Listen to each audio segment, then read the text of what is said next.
श्री स्वामी समर्थ. नमस्कार सर्वांना.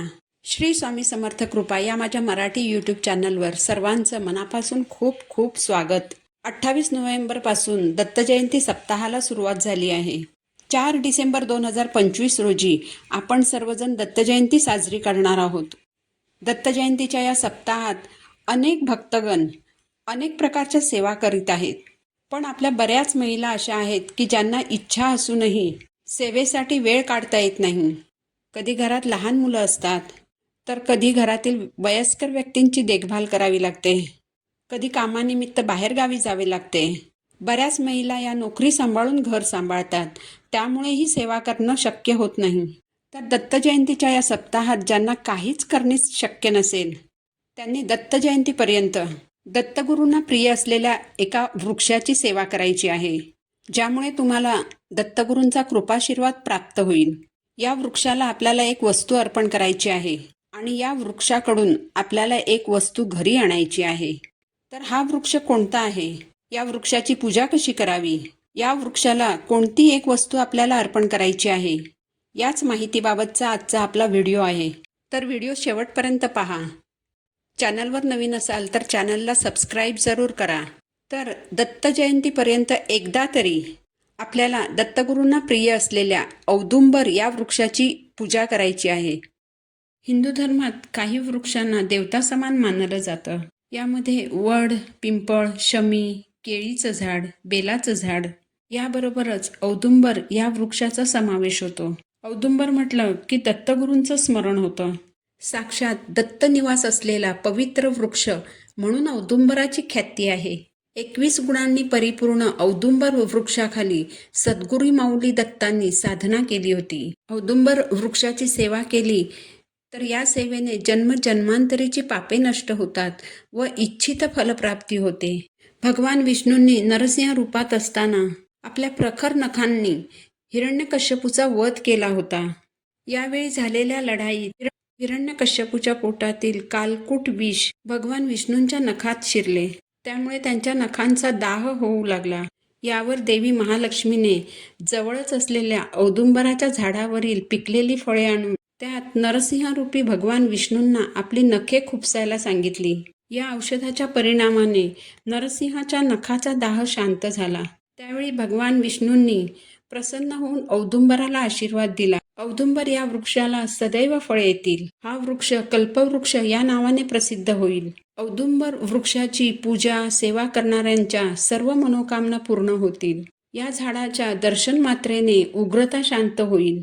या झाडाला नियमित प्रदक्षिणा घातल्याने अपत्य प्राप्ती होईल. औदुंबर या वृक्षाचा थेट संबंध शुक्र या ग्रहाशी येतो. शुक्र ग्रह हा धन, ऐश्वर्य, संपत्ती आणि प्रेमाशी संबंधित आहे.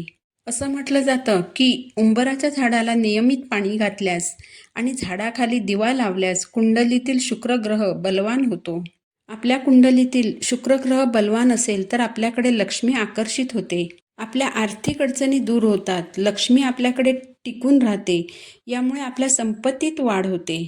तसेच पती पत्नीमधील प्रेम, एकोपा, सामंजस्य वाढीला लागते. जर तुमच्या कुंडलीतील शुक्र ग्रह कमजोर असेल तर दत्त जयंतीपर्यंत तुम्हाला उंबराच्या झाडाची, औदुंबर वृक्षाची एकदा तरी सेवा करायची आहे. ही सेवा तुम्ही दत्त जयंतीपर्यंत कधीही करू शकता. ज्या दिवशी तुम्ही ही सेवा करणार असाल त्या दिवशी सकाळी लवकर उठून स्नान करायचं आहे. त्यानंतर एक तांब्या भरून पाणी घ्यायचं. त्या पाण्यामध्ये थोडीशी हळद घालायची आणि थोडी साखर टाकायची. यानंतर एक पणती घ्यायची आहे. तुम्ही मातीची पणती घेऊ शकता. आपल्याकडे दिवाळीसाठी वापरलेले दिवे असतातच, त्यातील एक चांगला दिवा घ्यायचा आहे. किंवा तुम्हाला शक्य असेल तर तुम्ही कणकेचा दिवा देखील बनवू शकता. कणकेचा दिवा हा इच्छापूर्तीसाठी प्रभावी दिवा मानला जातो. कणकेचा दिवा बनवताना पिठामध्ये मीठ टाकायचं नाही. चिमूटभर हळद घालून घट्ट पीठ भिजवून दिवा बनवायचा आहे. या दिव्यामध्ये तूप घालायचं, फुलवात घालायची. औदुंबर वृक्षाच्या खाली मुंग्या असतातच. या मुंग्यांना जर आपण काही खायला दिलं तर त्यामुळे देखील आपल्याला दत्तगुरूंचा आशीर्वाद प्राप्त होतो. तर या मुंग्यांना खायला देण्यासाठी थोडंसं गव्हाचं पीठ भाजायचं आहे. सोबतच थोडासा रवा भाजायचा आहे. यामध्ये थोडंसं तूप आणि साखर मिक्स करायची. या सर्व वस्तू घेऊन आपल्याला उंबराच्या झाडापाशी जायचं आहे. उंबराच्या झाडाकडे गेल्यानंतर सर्वप्रथम तुपाचा दिवा प्रज्वलित करायचा. यानंतर जे तांब्याभर पाणी आपण नेलेलं आहे, ज्यामध्ये हळद आणि साखर आपण मिक्स केलेली आहे, ते पाणी औदुंबर वृक्षाच्या मुळाशी अर्पण करायचं. औदुंबर वृक्षाला 11 प्रदक्षिणा घालायच्या. प्रदक्षिणा घालत असताना तुम्ही अवधूत चिंतन श्री गुरुदेव दत्त किंवा दिगंबरा दिगंबरा श्रीपाद वल्लभ दिगंबरा हा मंत्र म्हणायचा आहे. यानंतर औदुंबराच्या खोडाजवळ डोकं टेकवायचं, हात जोडून नमस्कार करायचा आणि तुमची इच्छा सांगायची आहे. मग तुमची कोणतीही इच्छा असो, जसं की घरात पैसा टिकत नाही, मुलांची प्रगती होत नाही, कितीही कष्ट केले तर त्याचा योग्य मोबदला मिळत नाही, व्यवसायात प्रगती होत नाही, नोकरीत प्रमोशन मिळत नाही, जी तुमची समस्या आहे ती मनापासून सांगायची आणि मला या संकटातून बाहेर काढा अशी प्रार्थना करायची आहे. कारण औदुंबराच्या वृक्षामध्ये साक्षात दत्तगुरू वास करतात. तुमची इच्छा सांगून झाल्यावर आपल्याला औदुंबर वृक्षाखाली असलेली थोडीशी माती घ्यायची आहे.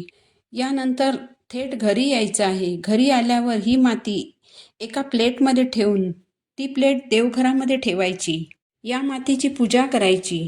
यानंतर या मातीला श्री दत्तगुरूंचं स्वरूप समजून रोज धूपदीपाने ओवाळायचं आणि दिगंबरा दिगंबरा श्रीपाद वल्लभ दिगंबरा या मंत्राचा जप करायचा आहे.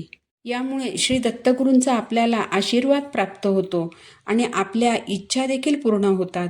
तुमच्या घराजवळ जर उंबराचं झाड असेल तर तुम्ही रोज देखील हा उपाय करू शकता. म्हणजे रोज तुम्ही झाडाला 1 तांब्या भरून पाणी अर्पण करू शकता आणि रोज तुपाचा दिवा लावू शकता आणि रोज 11 प्रदक्षिणा घालू शकता. यामुळे देखील आपली इच्छा लवकर पूर्ण होते.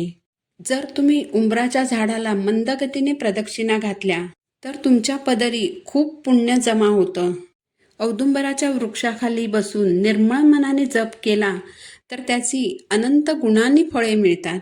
असं म्हटलं जातं की जर कुणी उंबराच्या झाडाला 1,00,000 प्रदक्षिणा घातल्या तर कुष्ठरोगासारखे भयंकर रोग देखील बरे होतात. उंबराच्या सावलीत जपानुष्ठान केल्याने आध्यात्मिक ज्ञानाची प्राप्ती होते आणि जपाचे अनंतपटीने फळ मिळते. उंबराच्या झाडाखाली निर्मळ मनाने एक चित्ताने एकादशीने रुद्र केला असता अतिरुद्र केल्याचे फळ मिळते. औदुंबर वृक्षाखाली पाणी ठेवून त्या पाण्याने जर तुम्ही स्नान केले तर भागीरथी नदीत स्नान केल्याचे पुण्य प्राप्त होते. औदुंबर वृक्षाची सेवा केल्याने धन, धान्य, संपत्ती, आरोग्य व सर्व प्रकारचे ऐश्वर्य प्राप्त होते. म्हणूनच औदुंबर वृक्षाला दैवी वृक्ष असं संबोधलं जातं. जेव्हा तुम्ही स्वामी महाराजांच्या मठात, केंद्रात जाता किंवा श्री दत्तगुरूंच्या मंदिरात जाता, तिथे बाहेरच उंबराचं झाड असतं. तर तिथे गेल्यावर तुम्ही सर्वप्रथम स्वच्छ हातपाय धुवून औदुंबर वृक्षाला 11 प्रदक्षिणा घालायच्या आहेत. या औदुंबर वृक्षाखाली बसून तुम्ही अवधूत चिंतन श्री गुरुदेव दत्त या मंत्राचा जप करू शकता किंवा मग तुम्ही दिगंबरा दिगंबरा श्रीपाद वल्लभ दिगंबरा या मंत्राचा देखील जप करू शकता. यामुळे तुमचा शुक्र ग्रह बलवान होऊन धनामध्ये वृद्धी होईल. शुक्र ग्रह हा धन आणि ऐश्वर्याशी संबंधित असल्याने हळूहळू तुमच्या घरात लक्ष्मी स्थिर होऊ लागेल. धन, संपत्ती घरात येण्याचे मार्ग खुले होतील. तर असा हा प्रभावी उपाय तुम्ही दत्त जयंतीपर्यंत नक्की करा. ही माहिती जर तुम्हाला आवडली असेल तर व्हिडिओला लाईक करा, चॅनलला सबस्क्राईब करा. पुन्हा भेटू नवीन व्हिडिओसोबत. श्री स्वामी समर्थ.